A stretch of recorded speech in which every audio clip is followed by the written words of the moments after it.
मैं उसे मना करती रही, मगर उसने मेरी एक भी नहीं सुनी और उसने एक ही झटके में मेरा नाम सबा है। मैं 20 साल की हूँ।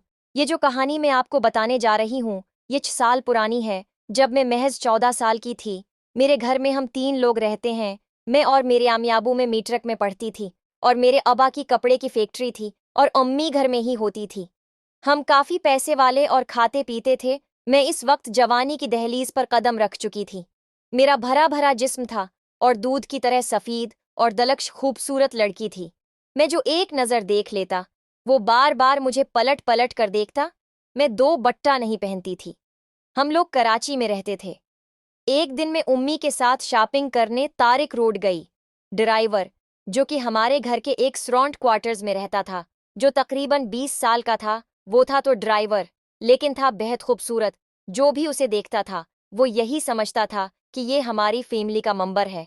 बहुत खूबसूरत और गौरा चटा जिस्म था उसका भी, और सेहतमंद भी था। उसका नाम बिलाल था। उसने जाके गाड़ी रोकी में और अपनी गाड़ी से उतरे बिलाल कहने लगा कि मैडम, मैं गाड़ी पार्क करके आ रहा हूँ।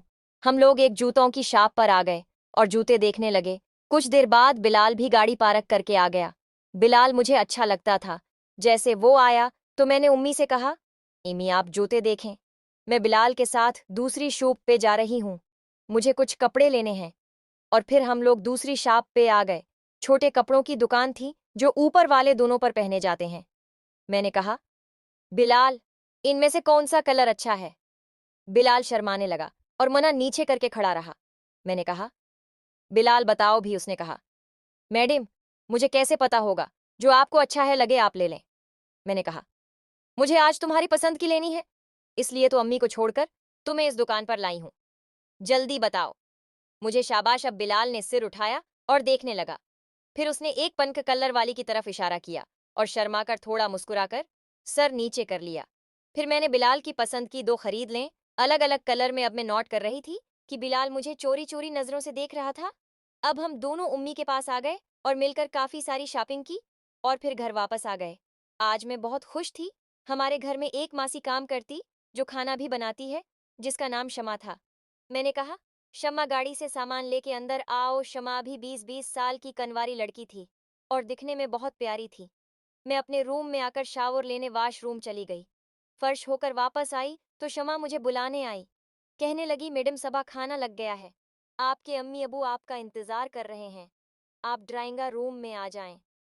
फिर मैंने अम्मी अबू को खाने की टेबल पे जवाइन किया और सलाम किया तो अबू कहने लगे, कैसी हवाबा की जान? मैंने कहा, अबा, मैं ठीक हूँ। अबू पूछने लगे, आज शॉपिंग की है मेरी बेटी ने? मैंने कहा, जी अबू। और फिर हम मिलकर खाना खाने लगे। खाना खाने के बाद सब लोग अपने अपने कमरों में जाने लगे। मैं चुपके से बिलाल के क्वार्टर में गई तो नीचे बैठा खाना खा रहा था। उसने जैसे ही मुझे देखा तो एकदम चौंक गया और फौरन खड़ा हो गया। मैंने कहा, बिलाल बैठो। बैठो यार, तुम खाना खाओ। और फिर वो बैठ गया। मैंने कहा, बिलाल, मैं तुमसे कहने आई थी कि आज रात का 2 बजे में तुम्हारे कमरे में आऊंगी और वो कपड़े पहनकर दिखाऊंगी और तुमने बताना है कि वो कपड़े कैसे हैं। बिलाल कहने लगा, जी। मैंने कहा, जी। और फिर मैं अपने कमरे में वापस आ गई और लेट। अब जैसे ही रात के 2 बजे तो मैंने वो कपड़े पहने और बिलाल के कमरे की तरफ जाने लगी तो देखा मेरे अब्बा सहन में टहल रहे हैं।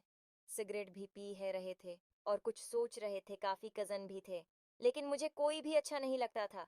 मुझे बस बिलाल अच्छा लगता था। फिर मैं अपने रूम में वापस आ गई और सो गई। सुबह अम्मी बाद मैंने उठाया।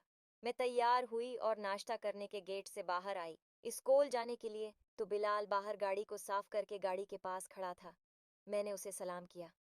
उसने सलाम का जवाब दिया और जवाब ऐसे दिया जैसे वो मुझसे नाराज हो। मैं गाड़ी में बैठ गई और बिलाल मुझे स्कूल छोड़ने के लिए गाड़ी चलाने लगा। और चलती गाड़ी में मैंने बिलाल से कहा, बिलाल, रात के लिए सूरी यार, वो मैं आ तो रही थी तैयार होके, वो जो तुम्हारी पसंद के कपड़े लिए थे वो लेकर, लेकिन अबू जाग रहे थे। मैं उनको देख के फिर फौरा वापस अपने कमरे में चली गई थी। पता नहीं अबू क्यों जाग रहे थे, सिगरेट भी को क्या परेशानी थी। लेकिन यार, मैं कोशिश करूंगी। उज रात को अगर मौका मिला तो मैं वो कपड़े पहनकर तुम्हें दिखाने के लिए तुम्हारे रूम में जरूर आऊंगी। मैं बोलती जा रही थी और बिलाल चुप करके सुनता जा रहा था और वो गाड़ी चला रहा था। मैंने कहा, बिलाल मेरी बात सुन रहे हो? न बिलाल ने कहा कि जी मैडम। मैंने कहा, बिलाल मुझे मैडम मत कहा करो, मुझे मेरे नाम से पुकारा कर वो सबा कहा करो। बिलाल कहने लगा कि आपकी अम्मी को पता चलेगा तो वो मुझे नौकरी से निकाल देंगी। मैंने कहा, अच्छा अम्मी के सामने मैडम कहा करो, लेकिन जब हम अकेले गाड़ी में हूं तो तुम मुझे सबा कहा करो। फिर मेरा स्कूल आ गया और मैं फिर स्कूल चली गई। 1 बजे मेरे स्कूल की छुट्टी होती थी और फकिस 1 बजे मुझे बिलाल पक करने जाता था। और फिर यही।